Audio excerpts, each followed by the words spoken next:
Happy Friday, people. Happy Friday, happy Friday. Good afternoon, good evening. This is Amar. I am back again, a marvelous. Thank you for your time and attention and your feedback because that definitely goes a long way to knowing exactly what the sentiment is when these videos are made. So I want to say thank you. Appreciate your time and attention because, as usual, those are two things that you just can't get back. And I want to say please subscribe because the subscribe goes a long way to helping me make more videos. And actually, what I'm going to do is, as this channel is monetized, once we get to that point, I'm actually going to send some of that money back to the subscribers. So, those of you that subscribe and comment and like, just email me and I will actually have a revenue profit share incentive and program for those of you that support and give your attention to the videos that I make. So, with that said, this is going to be a follow up to the guns video because this is something that's heavy in the media, and right now is a time when a lot of misinformation is being spread in regards to guns. So this particular video is about why does the IRS and other non-department military agencies need so many guns? Why does the IRS need so many guns? Why does institutions like the EPA and the Smithsonian need grenades and night vision goggles? So that's what we're going to go over in this video. So this came about from an article in the Wall Street Journal in about 2016. And they was asking the question, why does the IRS need so many guns? Now, there was a report done by an institution, and they are at openbooks.com, openthebooks.com, and they did an oversight study. So what I'm going to do is I'm going to read some of the things from this report, because what I wanted to really highlight in this video is that right now, and it's been like this for decades, but it's increasing with all of these stage mass shootings, there is a push for Americans to have certain types of weapons and the way you get these weapons restricted, right? Under the propaganda that it's these guns that's killing people. Like they jump off the shelf, they come out your closet on their own, they have legs and they kill people. Forget the Manchurians that are trained to do these things, but people blame it on just guns. So I wanted to do this video to show and ask the question, why is there a push by the government to have people restrict themselves of the weapons that they want to choose to buy, but yet they are buying weapons and stockpiling weapons at record pace, record speeds? It just doesn't make sense. So we're going to go over that today. So this is from openthebooks.com. This is an oversight study that they did. So here's some of the things that they found. 67 non-military federal agencies spent $1.48 billion on guns, ammunition, and military-style equipment. Of that total amount, traditional law enforcement agencies spent 77%, while administrative and general agencies spent 23%. Now, this is agencies that have nothing to do with any kind of military or defense activities.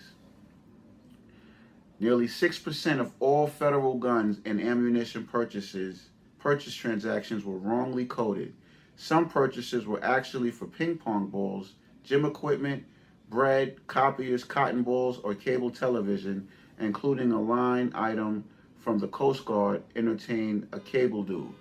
Now that's strange, right?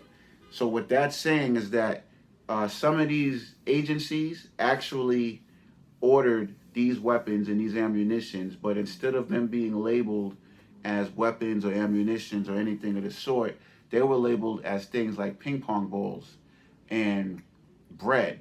So that's kind of suspicious. It almost makes you wonder if, because these institutions aren't really supposed to have these types of weapons, if they were mislabeling these on purpose just so they can stockpile more ammo and more guns.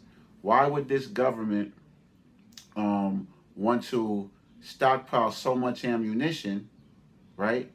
But yet tell Americans to restrict the type of guns that they have. So you have these agencies that's increasing the amount of submachine guns, AR-15s, bulletproof vests, night vision goggles, grenades, but yet you're telling Americans to decrease in things that's nowhere near as deadly as that. There's something fishy with that, right? And all of this happened at record pace during the Obama administration. Now, here's why I think it happened.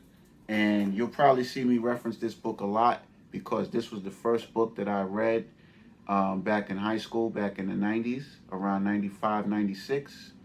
And this is the book that kind of opened my eyes to all of the nonsense that's going on. So the reason why they're stockpiling all of these things and they're telling the American people to give it up is because we're in what's called a silent weapon for quiet wars. See it there? Silent weapon for quiet wars. So this is what's World War III. World War III was unofficially kicked off in the 1950s against the American population. So when I'm reading reports like this on how this government is stockpiling all of these weapons under all of these agencies that have nothing to do with military, nothing to do with any kind of defense, then that is part of the war against the American people. So anytime you see in the media, you see people like the president, you see these entertainers crying and complaining and guilt tripping you about gun violence, you need to raise a red flag, because if you have a right to bear arms, you have a right to bear arms, period. So why is there a push for restriction, but yet you got the FDA with grenades? It doesn't make sense. So I'm going to keep reading from this report. Again, this is openthebooks.com. I suggest everybody read this report in full so you can see just how much money is spent by this government through all these agencies that do not need weapons, that's been stockpiling weapons for over a decade and in record amounts during the Obama administration. It says here, federal checkbook disclosures show 67 distinct federal agencies or sub-agencies and 15 departments procured guns, ammunition, and military-style equipment from fiscal year 2006 to fiscal year 2014 for a total cost of $1.48 billion. So 67 distinct federal agencies and sub-agencies and 15 departments spent $1.5 billion on guns and ammunition. Over those 9 years, the federal agencies engaged in 34,433 transactions involving guns, ammunition, and military-style equipment. Annual purchases acquired from 2,873 individual vendors range from $126 million to $224 million. So why would 67 federal agencies and sub-agencies need to be buying this much guns in the billions of dollars? That's strange. But I tell you why, because it's World War III. So that's what this whole thing about mass shootings are. If you put it all into perspective, you have these Manchurian candidates who are trained by government in order to carry out these missions when they're triggered. Then you have these mass shootings, which is pre-planned, right? Because remember, there was almost 300 mass shootings, but yet we only see a handful in the national media that's looped and replayed and replayed and replayed, right? I'm almost certain that these are these planned in advance Tavistock trained killers. You have that. You have the fact that black people have been buying more guns possibly than ever before. Black gun ownership has been on the rise for years and years and years and years, okay? So you take those two factors, and then you take the factor that we're covering in this video, that World War III has been waged on the American public since the 1950s, and that these agencies have been stockpiling weapons in record speed since the Obama administration. You put all three of those factors together, now you have a clear picture of why they're bombarding you with gun restrictions and gun control. And you're seeing all of these mass shootings, ironically, which did not take place in the national headlines during the Trump administration. That's another thing we need to look at. Why is it that during the Trump administration, we seen really no nationally propagandized mass shooting incidences.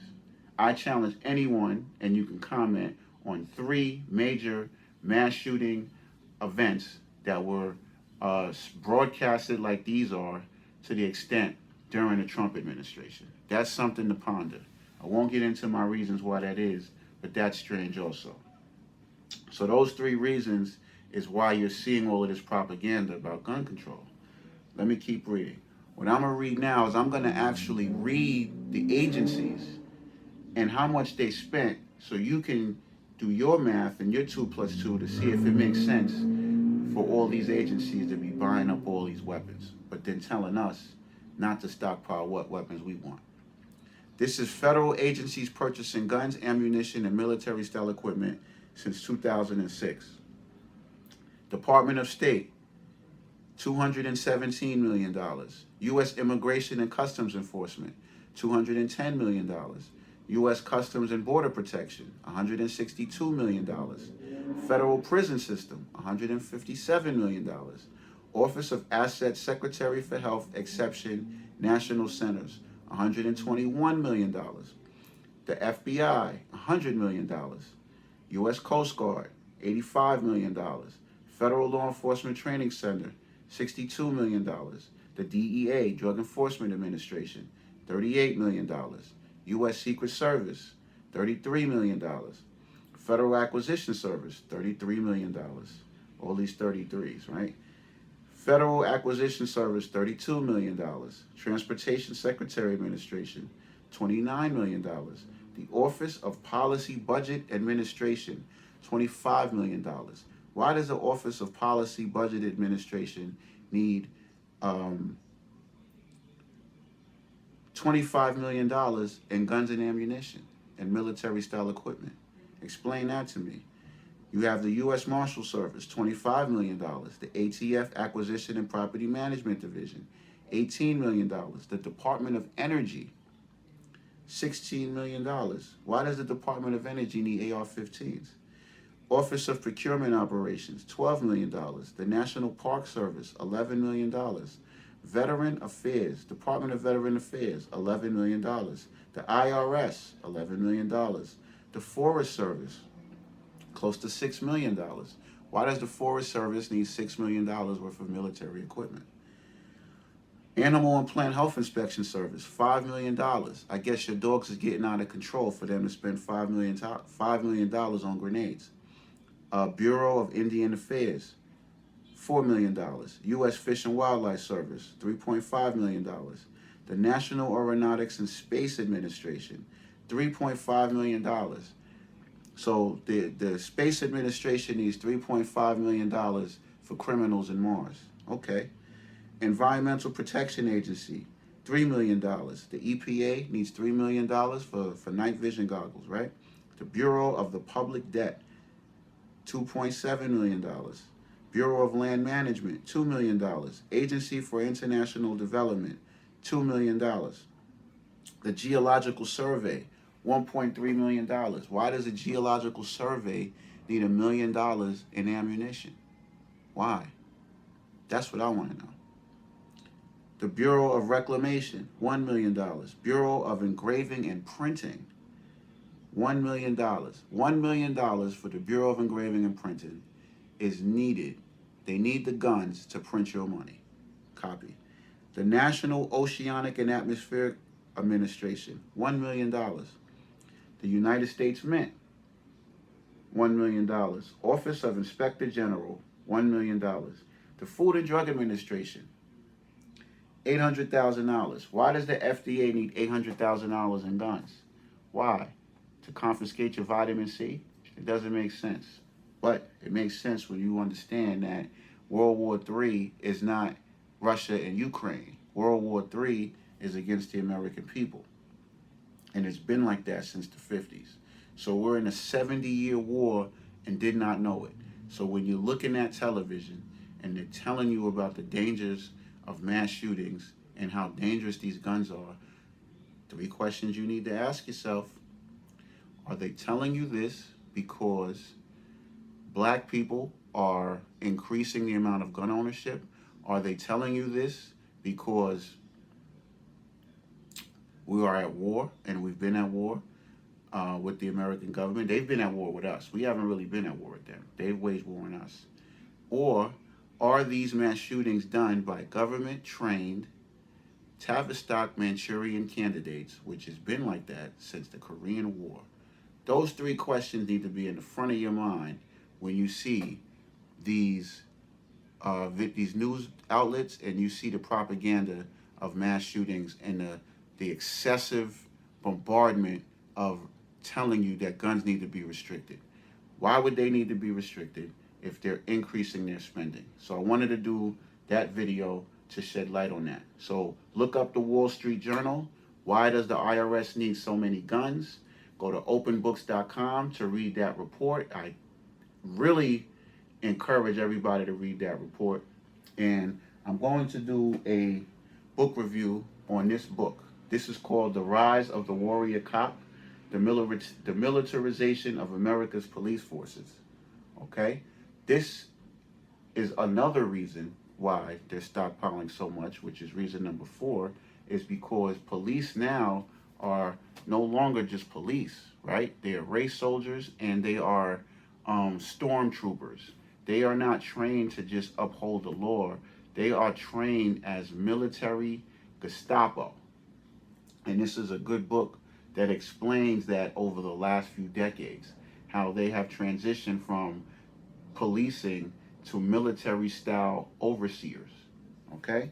So when you put all of these things together, you start to see the news in a different context, and you start to see that we're not just dealing with lone rangers that are waking up crazy shooting people. You have an orchestrated, concerted effort to take guns away because America is the most armed place in the world.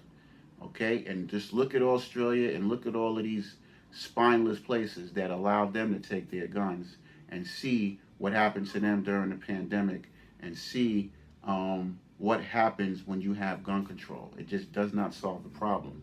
New York, Illinois, these places have ridiculous gun restrictions, and yet the crime is crazy. The Bronx in itself is like a third world country. So what are the restrictions doing? So with that, I hope you enjoyed this video.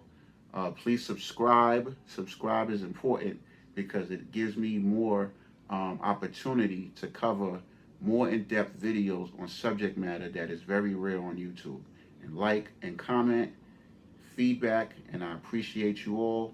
Love yourself, spread love, and don't take no shorts. Peace.